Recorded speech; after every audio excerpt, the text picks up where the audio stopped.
Hello and welcome to Unacademy, a one stop destination for the English medium civil services aspirants. A very good morning and welcome to the most comprehensive Hindu analysis on YouTube. So, first, let's start our discussion by looking at the topics. From the Delhi edition of the Hindu, I have chosen 8 important articles. Let's cover these topics comprehensively so that we don't have to go back and read the newspaper again. But before we start, I have a few important announcements. If you're looking for a guided structured program with mentorship directly from your teachers, then Unacademy is presenting the Iconic Pro program. Unacademy Iconic Pro will provide all the features of Unacademy Plus and Iconic, which includes your live and recorded lectures, the study material, the weekly tests. But what makes Iconic Pro different from Plus and Iconic is that you get one on one video mentorship with your educators. We take up a small batch of 30 students per educator, and every month we interact with these students regularly to solve their doubts, to provide strategy, to create a timetable for them, and to monitor the preparation and to hold them accountable. So, if you're looking for such guided preparation, along with unlimited mentorship from subject experts who have given the mains exam, along with access to our URTS and MRTS test series and 12 plus optional subjects, then you can enroll into the Iconic Pro batch. This is a limited period offer which ends today on 24th of July. And we take only 30 students per educator. So enroll immediately by checking out the link provided in the description. And to avail the discount, you have to enter the code IAS English. So with this, let's get started and look at the first topic.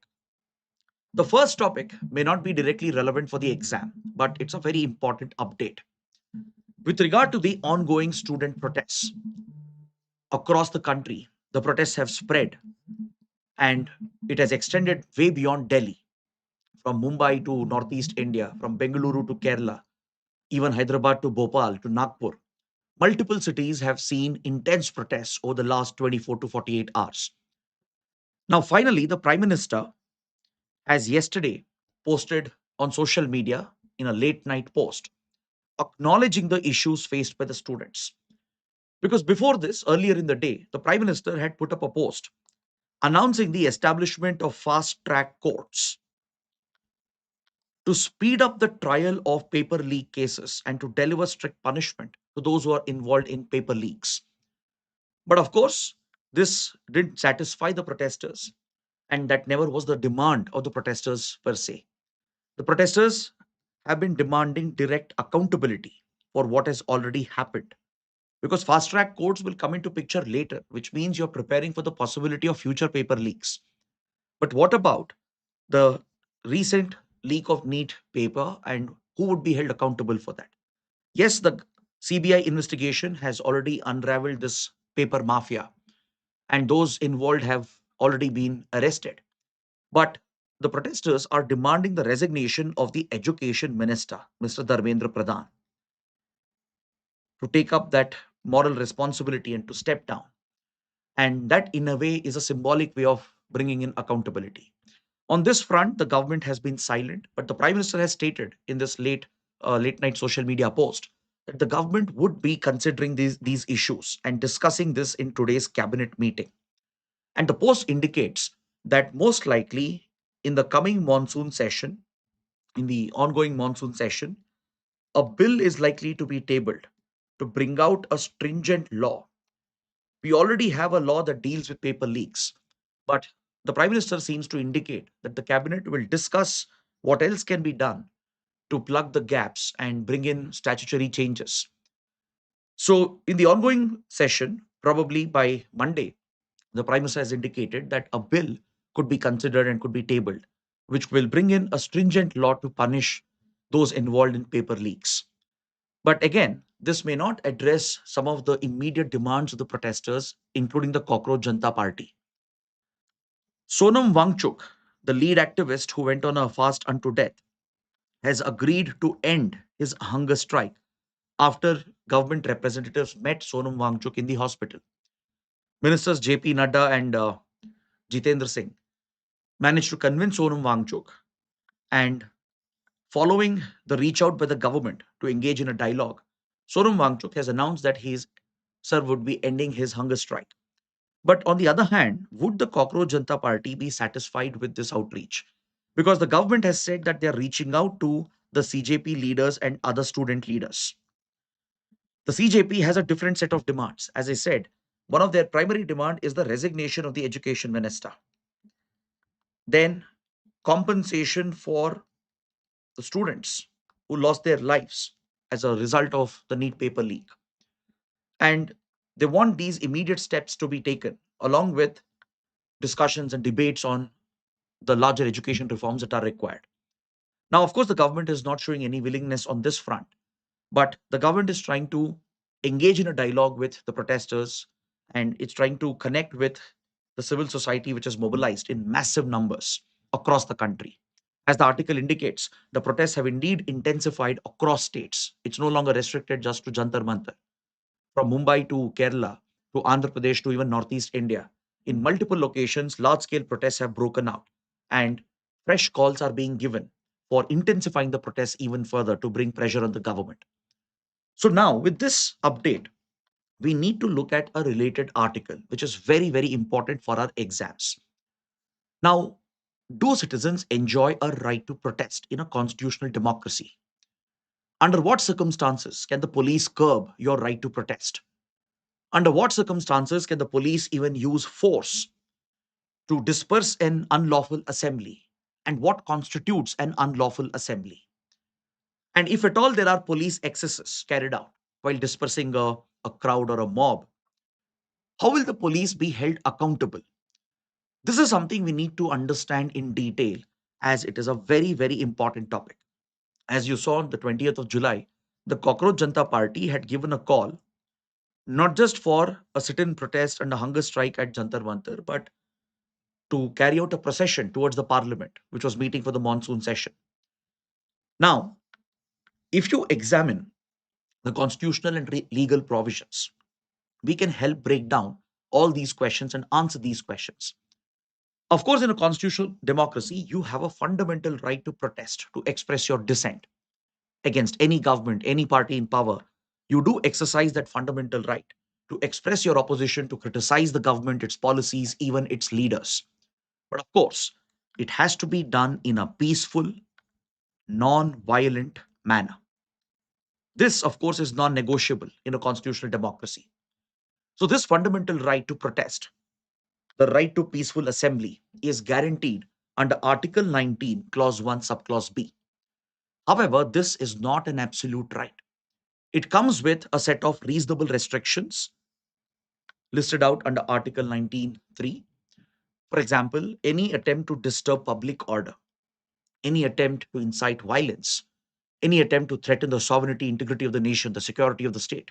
On these specific grounds, the right to protest, right to assembly can be curbed and curtailed by the law enforcement agencies. Now, please understand there are other grounds under which protests can be curbed and regulated. It is not specifically prescribed in the Constitution, but through other statutory provisions, the restrictions have been prescribed. If you look at laws related to policing and maintenance of law and order, laws such as the BNS, the Bharatiya Nyaya Sanhita, and the Bharatiya Nagrik Suraksha Sanhita, that have replaced the IPC and the CRPC, they contain more specific provisions with regard to how police and law enforcement can curb right to protest and assembly on specific grounds under specific circumstances. There will be other related state laws as well and local laws, which can also be invoked by the police and law enforcement to restrict protests and even use force to disperse crowds and mobs. Now, when you look at the BNSS, the Bharatiya Nagrik Suraksha Sanhita 2023, executive magistrates and the police can issue orders to prevent disturbances and even to disperse unlawful assemblies. So, under specific circumstances, if let's say a crowd is deemed to be unruly, if let's say the crowd gets violent, there are these circumstances where the executive magistrate and the higher ranking police officers, especially the SP of the district, or let's say the ACP and the higher ranking officers in the hierarchy, they can issue orders not just to disperse the crowd, but even engage in usage of force to disperse public meetings and processions and even prevent protesters from holding rallies and public processions.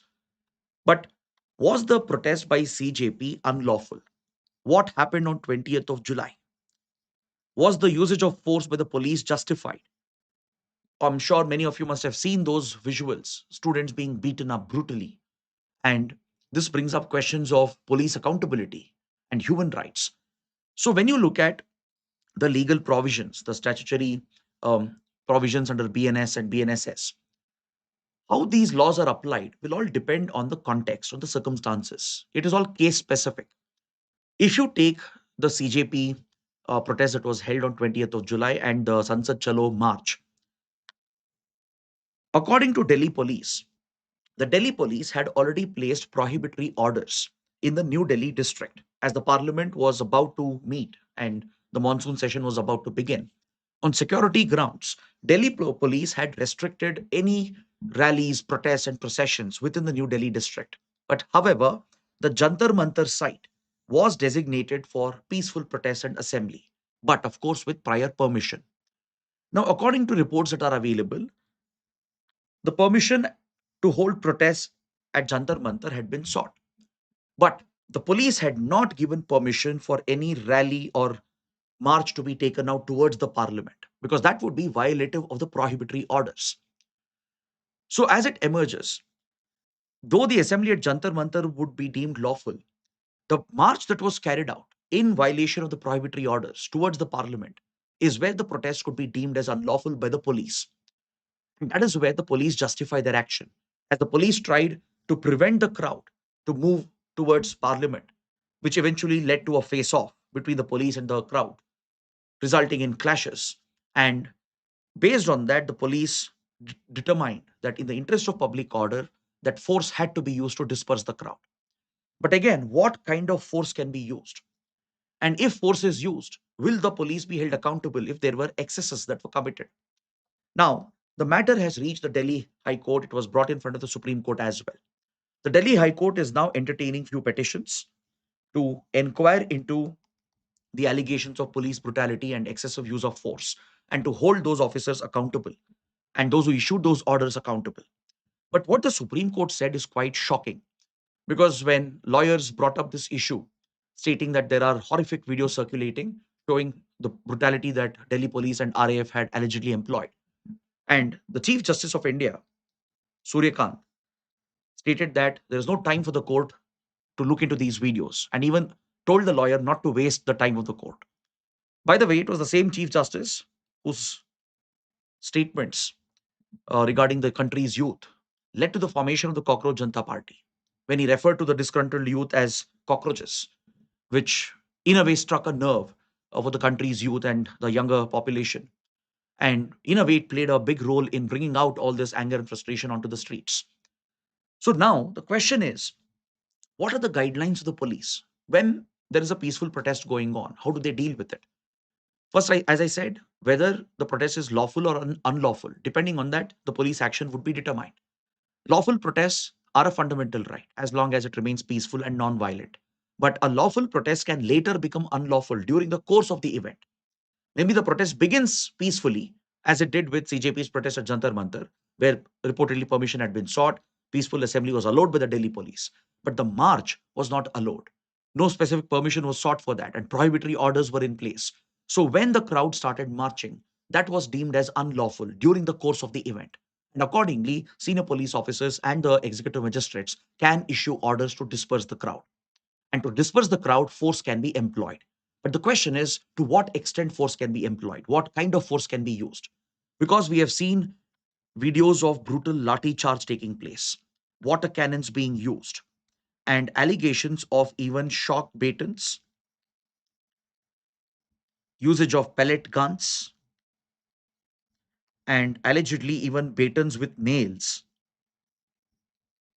Though the Delhi police and RAF strongly deny any of these allegations. There are patients in hospitals in Delhi, couple of them especially, who have been injured with pellet-like injuries, and one of the protesters is likely to lose his vision in one of his eyes. And the injury marks on this individual clearly it aligns with the injuries caused by a pellet gun. Then videos which have been geotagged and the metadata which has been verified from the location and the time shows that few protesters being targeted with shock batons where electric shocks are induced. And videos circulating also show police constable holding a baton with a nail at the end of it. Though the video doesn't show that it was used or not, at least at the protest site, one such baton was found with nails. Now, can such brutal force be employed? I'm sure you must have seen visuals of senior officers beating up women, slapping innocent women, even children. So this is where the anger and the frustration and resentment builds up across the country with regard to police brutality.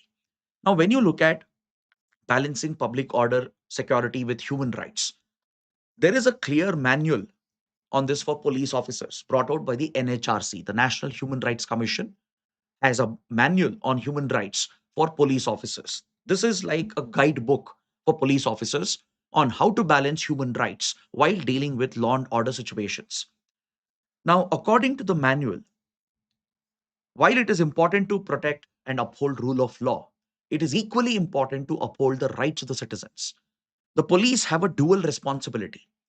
They have a responsibility to enforce the law, to maintain public order, to maintain peace, to maintain security of the state. At the same time, they also have a responsibility to protect the rights of the citizens, which includes the right of citizens to carry out a peaceful protest.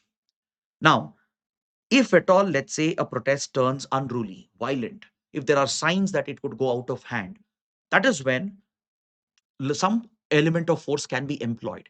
But this force cannot be disproportionate, it can't be excessive. All the codes of conduct make it very clear that minimal force, proportionate force has to be employed. In fact, the guidelines in this manual of NHRC it aligns with the UN principles on the usage of force and firearms by police and law enforcement. It aligns with international obligations as well. But on the ground, when you see police using excessive force, if such allegations come up, this is where the police can be held accountable in a court of law.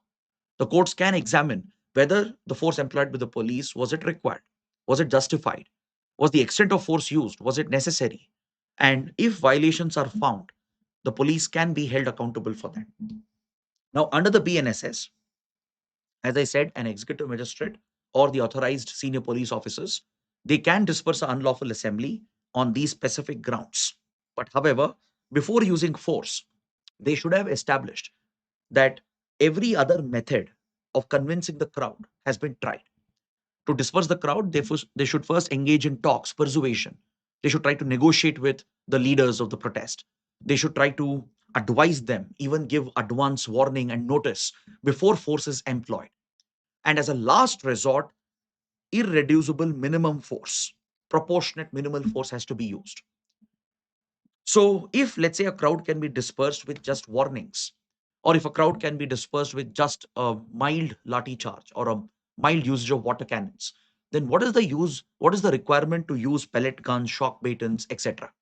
Because these are more serious non-lethal weapons. They might be non-lethal, but it can cause significant damage. The usage of pellet guns is highly controversial. Pellet guns, which have been used in Jammu and Kashmir, has already raised very serious concerns. And now we are seeing the reported usage of pellet guns in Delhi against civilians. And that is a matter of deep concern. So, with regard to ensuring accountability, if at all there were police excesses committed, either by Delhi police or by RAF, we have seen horrific visuals from Nagpur as well, where Maharashtra police have picked up protesters. So, when the matter reaches the court will first, of course, examine whether the protest was lawful or unlawful. And any protesters who have taken up violence, incited violence, or engaged in unruly behavior will be charged and tried accordingly. At the same time, if the police have abused their authority, if the police have used excessive force, even they can be held accountable for this. And the judicial precedent in this regard is very, very clear.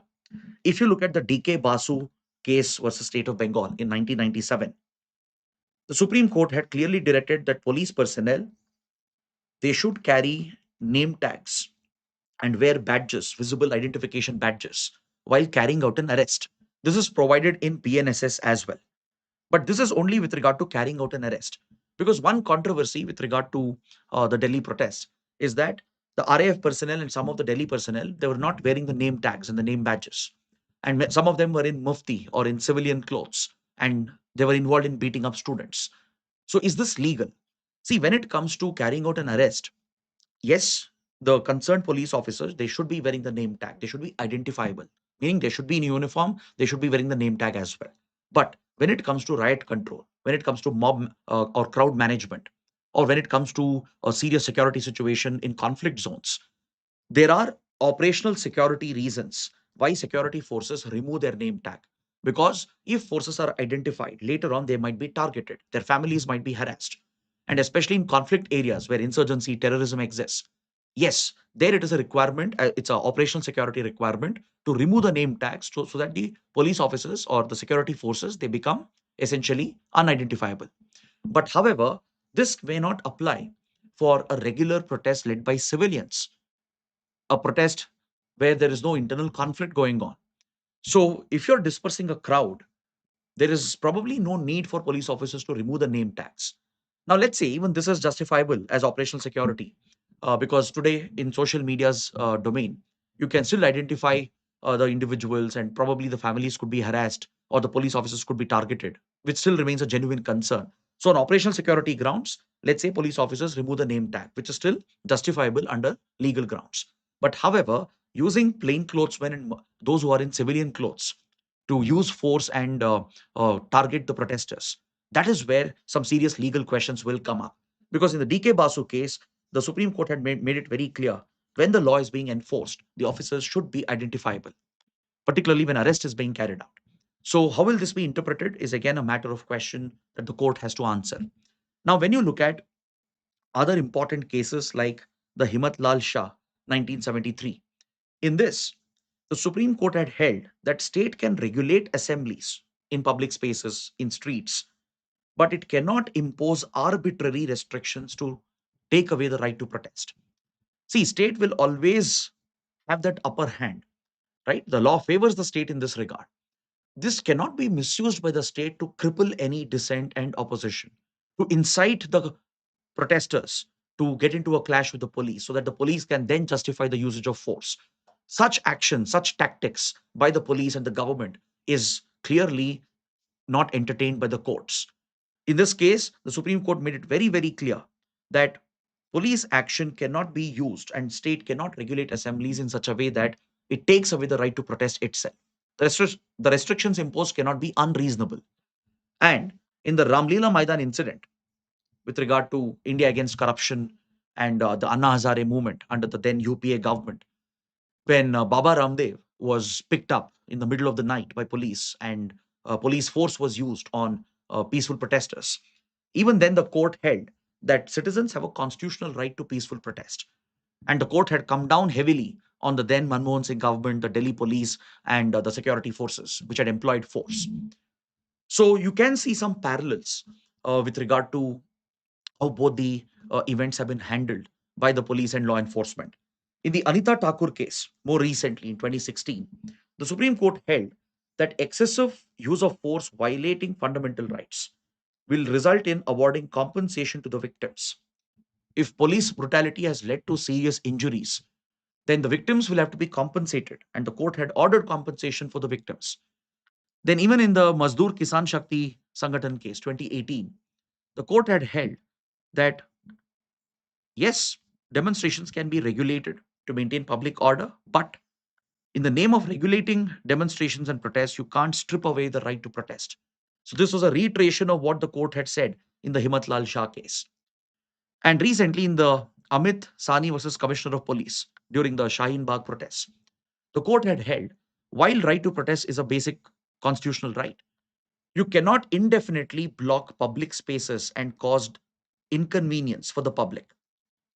This again is a reasonable restriction. In the Shaheen Bagh protests against the Citizenship Amendment Act, when the protesters had blocked a public road, If it's for few hours, if permissions have been taken, then it is lawful. But if it is indefinitely being done, and if deliberately protesters are blocking a public space, which can cause inconvenience to the rest of the public, then such protests can be cleared by the police. Meaning, first they can persuade the protesters, issue warnings, advise them, and if they're not listening, then as a last resort, the executive magistrate or senior police officers can order the use of force. But in every instance, the use of force has to be minimal, it has to be proportionate, and it should be just enough to disperse the crowd in a safe, non lethal manner. Anything beyond that can be scrutinized with the judiciary, it can be brought up at courts, and the police officers can be held accountable for it. So, based on what we have covered with regard to right to protest and the police action, right, and the legality of police action, please take up this mains practice question and practice your answer writing. And also express your views about this. Do you think the Delhi police was justified in the action that they carried out, especially on 20th of July? Or were the protesters in the wrong? Right? Let me know your thoughts. Was there an attempt to cripple dissent? Was there an attempt to use police force to tarnish the protest itself? Or was the protest unlawful in a way when they tried marching towards the parliament, even though prohibitory orders were in place? So please let me know what is your view on this. Now let's look at the next article. There's a very important column written by Ajay Shukla, a former Indian Army officer. He's talking about the recent NATO summit that took place in Ankara, in Turkey. If you remember, we have covered the outcomes of the NATO summit in Ankara, but this article gives us a different perspective. The outcomes of the NATO summit carries a major warning for India. It's a big warning for India's defense preparedness. It's a warning for India's defense industry. And India will have to draw lessons from what happened at the Ankara summit and accordingly adapt its defense policies. That is the key argument being made by the writer. Now, let's examine this topic. We need to get into the details. Now, when you look at NATO, as you know, it's a military alliance, a political military club formed in 1949 when the Cold War rivalries began between the Western capitalist democracies led by US and the transatlantic powers and the Eastern Bloc led by the communist powers and the Soviet Union. So, by signing the Washington Treaty in 1949, the North Atlantic Treaty Organization was established, bringing US, Canada, and the other transatlantic European powers together. Now, under the Washington Treaty, one of the core principles is the principle of collective defense, which is enshrined under Article 5 of the Washington Treaty, under which the NATO members will come to each other's defense. If one NATO member is attacked by a non NATO member, they'll treat it as an attack against the entire alliance and they'll organize for collective defense and collective security. This is the very foundational principle of NATO. Now, NATO has undergone a lot of changes over the decades. From 1950s to 1980s, NATO was seen as a bulwark against a communist expansionism to counter Soviet influence. And the Soviet Union led its own military alliances through the Warsaw Pact and the CSTO. So that was a world which was divided into military clubs. And it was purely an ideological divide, a divide which intensified into nuclear tensions, into arms race, space race as well. But gradually, as communism declined and eventually communism collapsed in Europe and then Soviet Union disintegrated, NATO was now facing a new challenge and also it was offered a new opportunity. The challenge was how would NATO remain relevant after the end of the Cold War? What would be the relevance of NATO? But the opportunity was now with the collapse of communist states, collapse of Soviet Union, NATO could expand its power and influence. It could bring in new members. So since then, NATO quickly began a eastward expansion. It started including Central and Eastern European powers, and even countries which traditionally were considered as Russian or Soviet allies, which were under the then Soviet sphere of influence. They were brought in as NATO members. Countries like Poland, Romania, Balkan states, Baltic states, all of them one by one, even few former Soviet republics like the Baltic countries, they started joining the NATO. So this is what threatened Russia primarily. And Ukraine's proposal to join NATO, to seek NATO membership along with EU membership, is what pushed Russia to get aggressive and trigger the war against Ukraine. Now, in the ongoing Ukraine war, as you have seen, the NATO has been playing a key role in arming, funding, and backing Ukraine, providing massive funds, billions and billions of dollars of funds, transferring advanced weapons and defense technology. So NATO has become the backbone of the Ukrainian war efforts. Now, when you look at what has happened within NATO recently, a major fracture has developed, mainly because of Trump's policies and Trump's position on NATO. Now, when you look at how NATO has further transformed, especially after the 9/11 attacks, right? This is the first time that NATO's principle of collective defense was invoked. First time ever, when the US launched a global war on terrorism and sought UN's approval to invade Afghanistan, to topple Taliban, to target the Al Qaeda.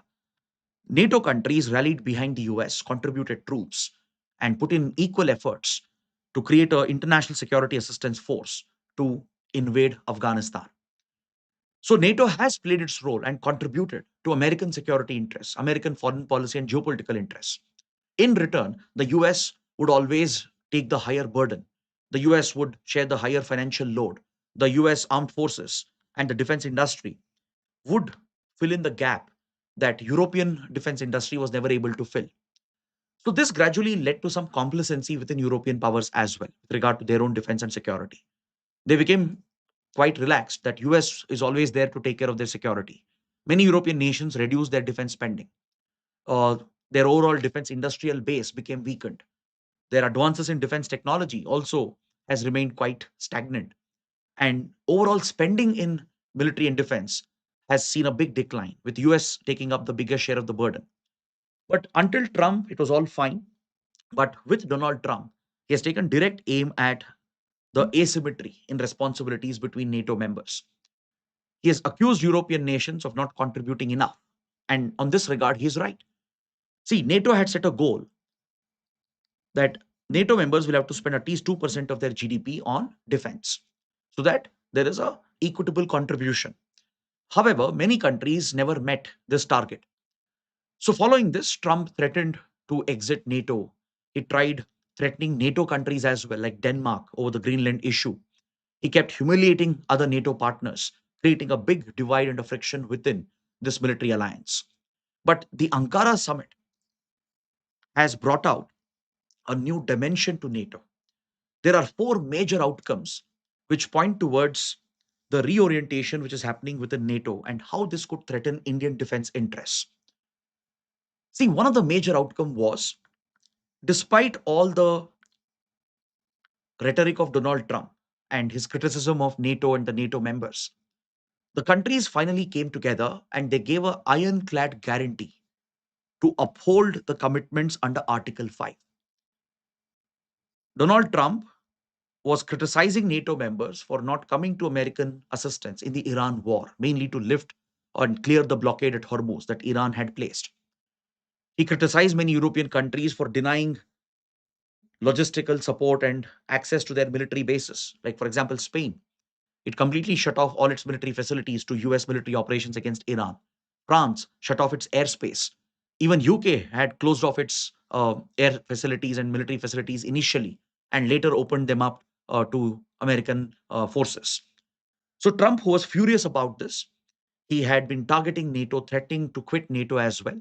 But to see these countries coming together and reiterating their commitment and giving an ironclad guarantee to the principle of collective defense, it's a clear sign that NATO remains relevant in European and transatlantic geopolitics. Right? So Trump has been pacified. How? The European countries have promised to live up to the commitments they have made. By 2035, they are supposed to increase their defense spending to 5% of their GDP. This is a commitment NATO countries took up last year during the last NATO summit in 2025 at The Hague in Netherlands. This is called the Hague Defense Commitment. Please make a note. This can even be asked in a prelims question. What is the Hague Defense Commitment? It's related to NATO. In the 2025 NATO summit at Hague, the NATO countries agreed to increase their defense spending, more than double their defense spending to at least 5% of their GDP by 2035. And few countries are already on track to achieve this. So European countries are setting aside more funds for defense modernization. But the thing is, US and European powers, they have one difference with regard to Ukraine. Here, Trump's accusation is that Ukraine is simply extracting from NATO. They'll not get anything in return. And European countries have a different argument that if Russia is not stopped, if Russia is not pushed back, if it is not deterred, then tomorrow Russia might show similar aggression against other European powers. Now, finally, they have managed to keep aside that disagreement. Both US and European powers have come together to declare their unwavering support to Ukraine in the war against Russia, which means NATO's defense support, arms supplies, funding, intelligence support will continue to Ukraine. And the fourth one is probably the most important. Europe has made a commitment to revive its defense industrial base. It has taken a vow to rebuild its defense industrial technology, to become a leader in advanced emerging critical technologies in the field of defense and military hardware. And it wants to revitalize its defense industrial base. Yes, there are some great European defense manufacturers, but if you look at their ability to scale up and to meet the current requirements, they are found to be lagging. And this is where things get dangerous for India. Because if European countries are looking to increase their defense budget to 5% of their GDP, European arms suppliers alone won't be able to meet the target. Right now, they don't have those capabilities to scale up their production immediately. It's going to take time. Because see, weapon production is not an easy task. You look at how US has exhausted a wide fleet of its Tomahawk cruise missiles, Patriot and THAAD systems in the war against Iran. Now, US alone would take more than a decade to even replenish those missiles and other military hardware. So, for European arms manufacturers and European governments, it would be even more difficult. It's going to be time consuming. It's not that they can't do it, they can do it. Once the money comes in, yes, they can revitalize their defense industrial base, but it's going to take 10, 15, 20 years. So, until then, all the defense allocation, the orders for arms and weapons, is likely to be cornered by US defense companies. This is going to immensely benefit American defense manufacturers. Yes, European defense manufacturers will also benefit, but to meet the goals and requirements, they are going to take some time. And before that, the American defense companies, they are going to make a killer profit, which means this is going to become a seller's market. See, the international arms market is generally a buyer's market where the buying power always has leverage. Because when you're offering multi-million dollar deals or multi-billion dollar deals, you hold the leverage and you can strike better deals. And that was always beneficial for a country like India, which has heavily depended on defense imports. Though we have promoted defense indigenization and Atmanirbharata and Make in India initiative, right?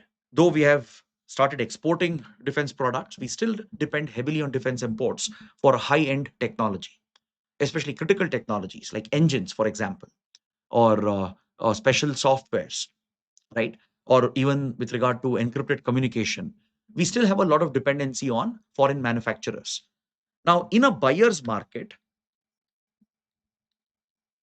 where buyer has the bargaining power, it's always good and beneficial. You can strike better deals. You can optimize the deal to your interests, right? You can place conditions on the vendors as well, on the arms suppliers, and they will willingly abide by them. But now, if the market turns into a seller's market, if European governments are going to splurge billions and billions of dollars, most of the contracts, if it goes to American companies and some of it goes to European defense manufacturers, then all of India's defense procurement could get stuck.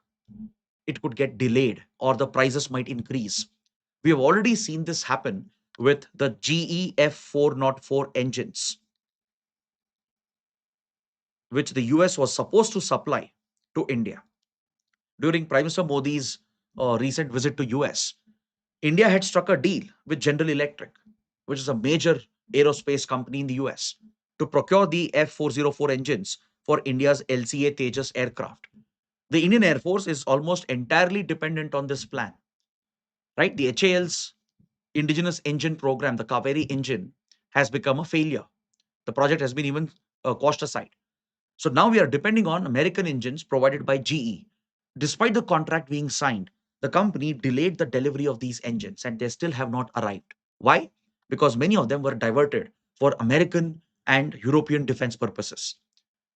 So this highlights how Indian defense procurement plans, how India's defense modernization could be crippled if we continue to depend on American and European defense manufacturers. Because for them, their priorities are changing and they are more than doubling their defense expenditure.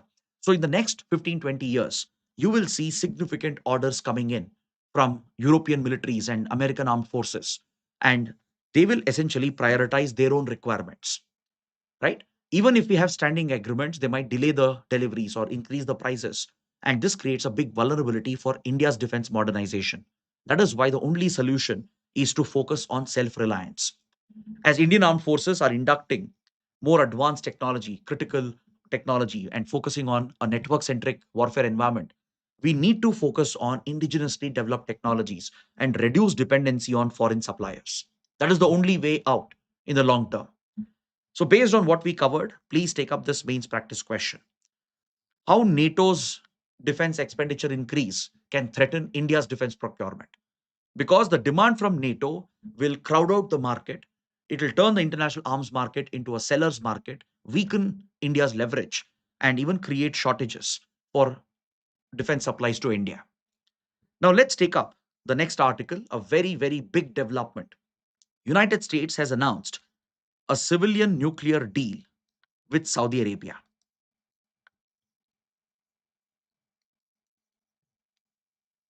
The same United States, which has opposed Iran's nuclear program and nuclear enrichment, right, which has been targeting Iran from decades, which has gone to war against Iran for the very same reason, has now announced a similar nuclear deal, a nuclear program for Saudi Arabia. Now, see what's the big difference.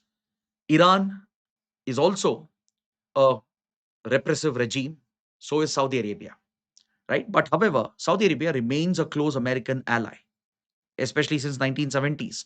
US has very closely aligned with all the major Sunni powers led by Saudi Arabia. So you can see how the targeting of Iran is not primarily about global stability or preventing Iran from getting nuclear weapons. It's more about geopolitics, right? US is probably okay with Saudi Arabia having its own nuclear program. Of course, this is not a weapons program, it's just a civilian program, right? The terms of the agreement are still not clear, it's not public, it remains classified. But US has announced that American companies will be helping Saudi Arabia with regard to nuclear enrichment. So will they set up nuclear enrichment facilities in Saudi Arabia or will they simply transfer enriched uranium for nuclear power plants? That is not clear. But however, this raises a troubling question. Because see, Saudi Arabia has always felt insecure that it is the only major power which doesn't have a nuclear weapon in the region. Because when you take West Asia, there are three major powers. One is Israel, one is Iran, the other is Saudi Arabia. Israel already possesses a secret nuclear arsenal. Iran has been pursuing it. And Saudi Arabia has always been kept away from nuclear technology, mainly because of the Western pressure and also the promise of Western support, the promise of US coming to the rescue of the Sunni powers.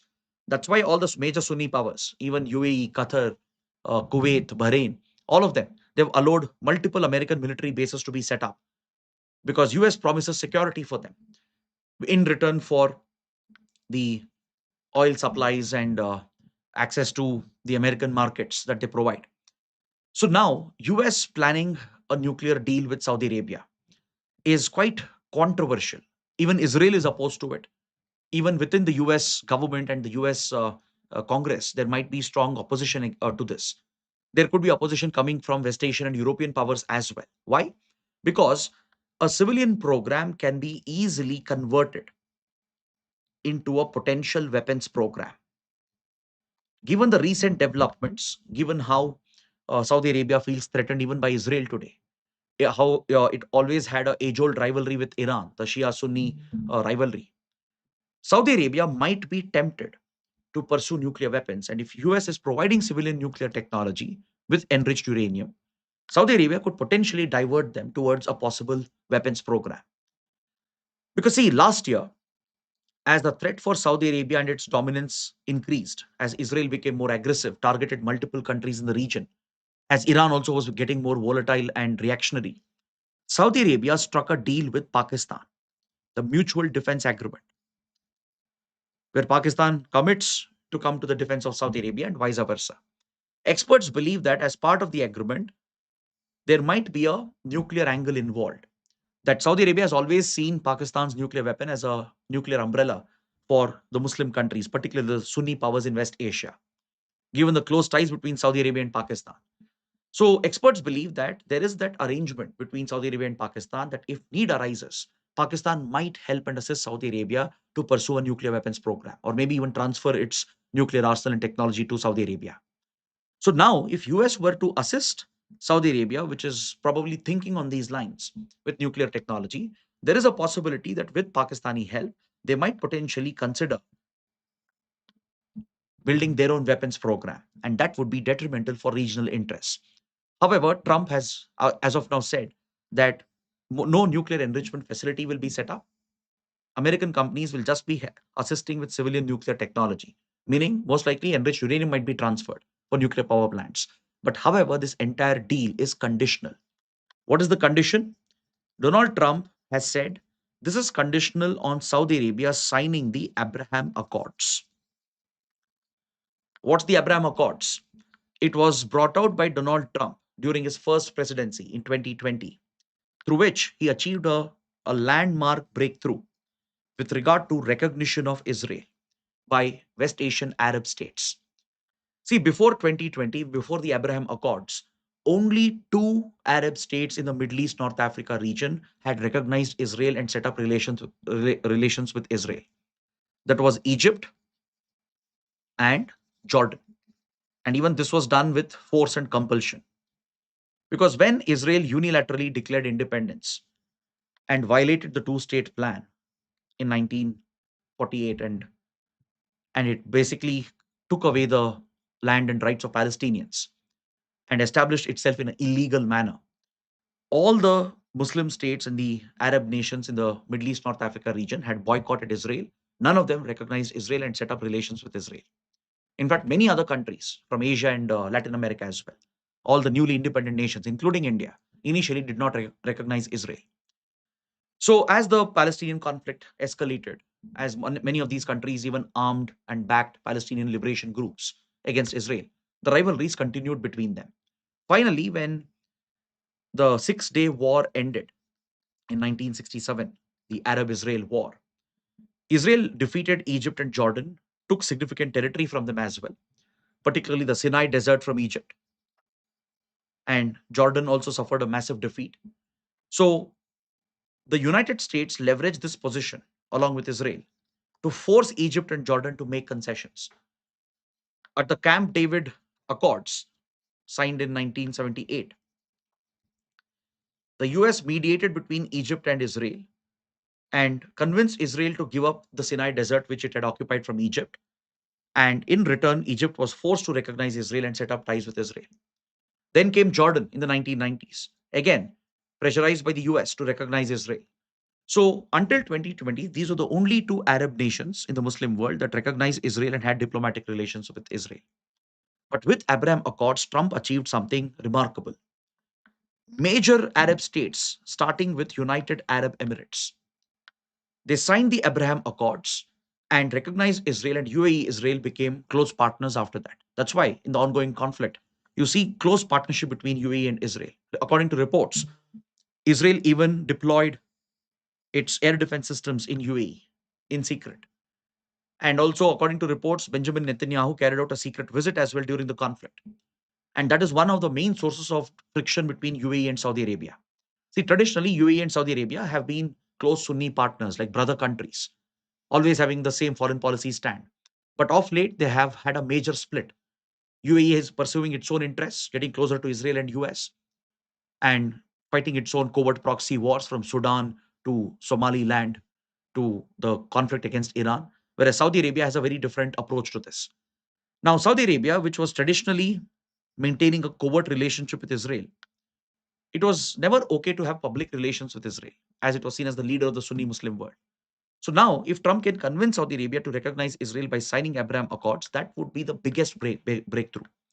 But the question is, at what cost? Offering a nuclear program is seen as very controversial and detrimental. Israel is likely to oppose it.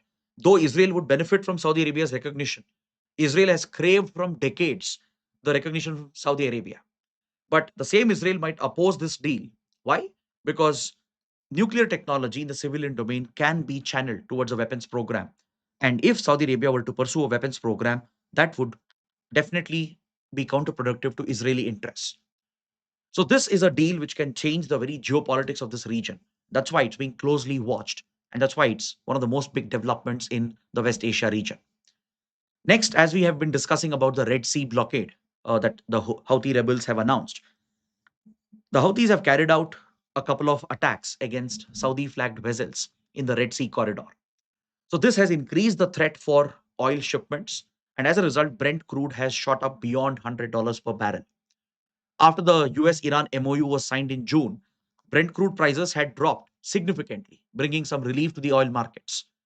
But now that US Iran war has resumed, the war has intensified. Reportedly, Iran has activated its proxies, such as the Houthis, to impose a blockade against Saudi oil shipments and target the Red Sea corridor. Now, the tensions are back. This is where you need to understand the location of three important port locations which are crucial for Indian oil imports. See, Saudi Arabia was helping all countries, especially Asian countries like India, to bypass the blockade at Hormuz by using its Red Sea ports like Yanbu and Jeddah. In the recent session, we discussed about these Saudi ports in the Red Sea trade corridor. Saudi Arabia was channeling oil supplies from Yanbu and Jeddah through Bab al Mandeb into Arabian Sea, from where oil shipments were still reaching Asian countries like India and China, and it was bypassing the Iranian blockade and the American blockade at Hormuz Strait. This had given a big relief for the global oil industry. At least some part of the shipments were being routed through Yanbu via Red Sea and Bab al Mandeb. But now, the Houthi attacks, which could disrupt shipping through Bab al Mandeb, and any targeted attacks against Yanbu port and Jeddah could be detrimental for these shipments, which could directly hurt Indian interests. Now, the worst thing for India is that at the same time, parallelly, there's something happening in Black Sea, where strategic ports and oil shipments are being targeted in a similar manner. We recently covered the strike that Russia carried out at Odessa, where Indian seafarers were killed, right? India expressed a strong protest against the Russian attack, right? We are generally opposing any targeting of seafarers, civilian cargo, and commercial vessels. That's why we are raising a protest against Iran. We are protesting against Russian actions, against Ukraine as well. Because recently, Ukraine has been targeting Russian oil shipments coming from the strategic port of Novorossiysk that you can see here in the Black Sea. This is vital for India. A large part of India's Russian oil imports comes from the port of Novorossiysk in the Black Sea. And Ukraine has launched more than 180 strikes aimed at the port and the oil infrastructure and commercial ships carrying Russian oil towards India. Plus, Indian seafarers at Odessa port have been killed by Russian strikes. So, this is a serious challenge that we are facing, right? The attack on commercial shipping, the attacks on choke points, the attacks on strategic ports is disrupting the shipment of oil. And that is where India faces a heightened risk with regard to its energy security. According to reports, we have sufficient buffer to easily last until September. But however, India is not taking it lightly. We have already diversified our oil supplies. Today, Indian oil refiners, they're able to take in crude from any source, any country, and we have the ability to refine and process any type of crude. So right now we are focusing on African and Latin American suppliers. That has become a priority because this will help us reduce dependency on Russia, on West Asian partners. It will reduce dependency on Hormuz and Bab el Mandeb and the Black Sea route.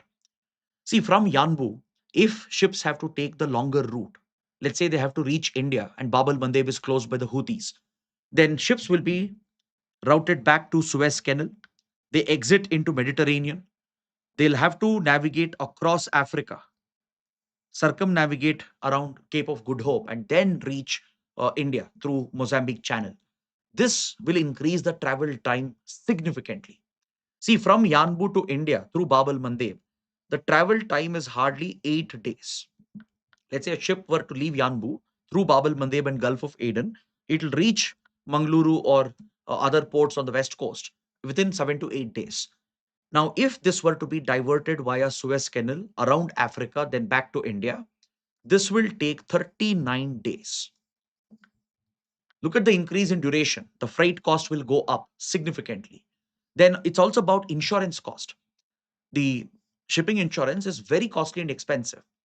So, shipping insurance through Hormuz had already shot up. It had become unviable. And now the Houthi attacks at Yanbu and Red Sea corridor and Bab el Mandeb will do the same for the Red Sea shipping route. And this route is critical for India's trade with Europe and North Africa. It is critical for our exports and imports. So there are very serious consequences that we might face. So with regard to oil supplies and energy security, we are diversifying. From Africa, we are procuring from countries like Nigeria, Algeria, and Angola. Our oil procurement from these African nations has increased significantly. So we reduce our dependency on West Asia and Russia. And from Latin America, we have stepped up our procurement from Brazil, from Venezuela, and Guyana. In fact, India is even making investments in Guyana. So this is how India is trying to counter these developments. Now, coming to the prelim section, we have three important articles, small articles. On page number 4, there's an article related to environment and ecology. The article is referring to a very rare and precious medicinal herb found in the Himalayan belt, in the alpine, subalpine region. It's called Kutki. This is the popular local name of this medicinal herb. The scientific name is Picoriza kuroa, known locally as Kutki. It is a threatened plant species. On the IUCN Red List, it is placed on the endangered category. It is an endangered plant species. It is known for its medicinal properties. It has a very high commercial value. Its active compounds are widely used in pharmaceutical industry and in medicinal products. But its overexploitation and destructive harvesting of the Kutki plant in the wild has almost wiped out the species itself, pushed it towards extinction. That is why it is listed as endangered. Now, see, please understand this herb, it used to grow in the wild, primarily in the Himalayan belt or in the higher altitudes, in the alpine, subalpine regions at an altitude of 2,700 to 4,500 meters. So, this herb grows in India, in parts of Myanmar as well, in parts of Pakistan, parts of Nepal and Bhutan. Within India, especially in Himachal Pradesh and Uttarakhand, that's where the medicinal herb was found in the wild. But because of its commercial value and medicinal value, there was widespread exploitation, right? It was presumed that the medicinal property is found in the root of this plant. So, what the harvesters would do, they would pluck out the entire plant. That's why its harvesting was destructive. But the medicinal property of the plant is not present in its root. It is present in a branch that comes out, a stem known as the stolon, which many people confuse with the root of the plant. The root is more fibrous and doesn't contain any medicinal properties. But in the Kutki plant, you have this offshoot of the stem that is lying on the top layer of the soil. It's called a stolon. That is where the medicinal compounds are present, the active medicinal compounds are present. So you don't have to uproot the plant entirely. You just have to harvest the stolon and leave the mother plant as it is. So that would be a sustainable form of cultivation. So now an initiative has been launched by Department of Biotechnology, the Himalayan Bioresource Mission 2022. Under the Himalayan Bioresource Mission 2022, the Department of Biotechnology is instilling this knowledge to local farmers in Himachal Pradesh, especially in the Mandi district, where the vegetation, soil type, and climate is conducive for the cultivation of the Kutki plants. So farmers are now trained to not pluck the entire plant, right? Though it has been pushed towards extinction in the wild, now it can be cultivated in farms in a sustainable manner. The farmers can just pluck the stolon, which has the medicinal properties, without damaging the plant itself.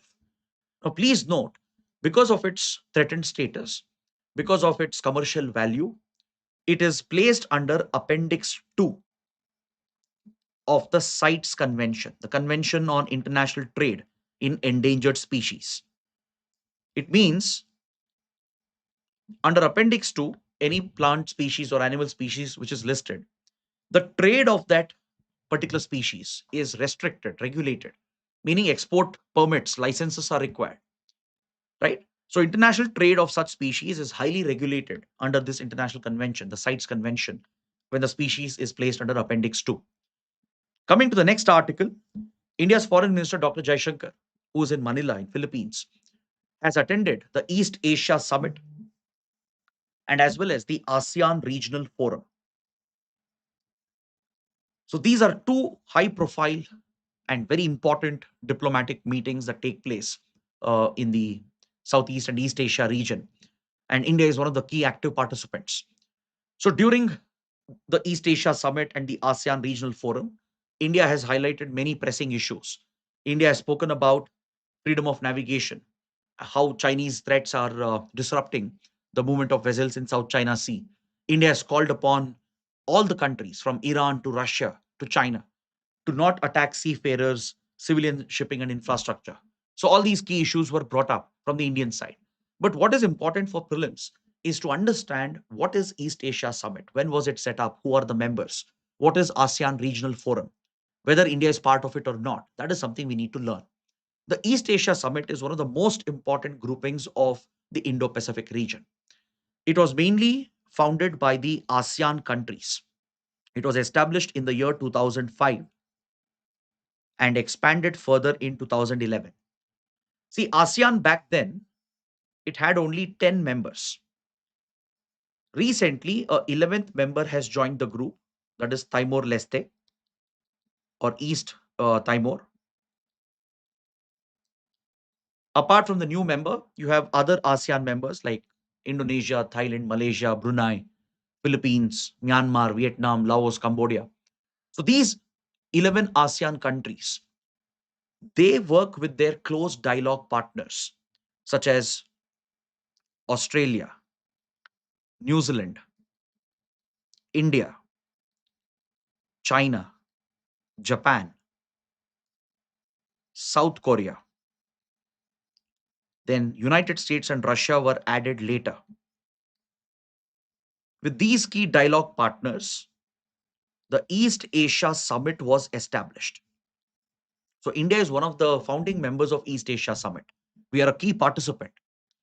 So along with the 11 ASEAN members, there are 8 major dialogue partners of ASEAN countries, from India to China, Russia to US, Australia, New Zealand, Japan, and South Korea. They're all part of the East Asia Summit.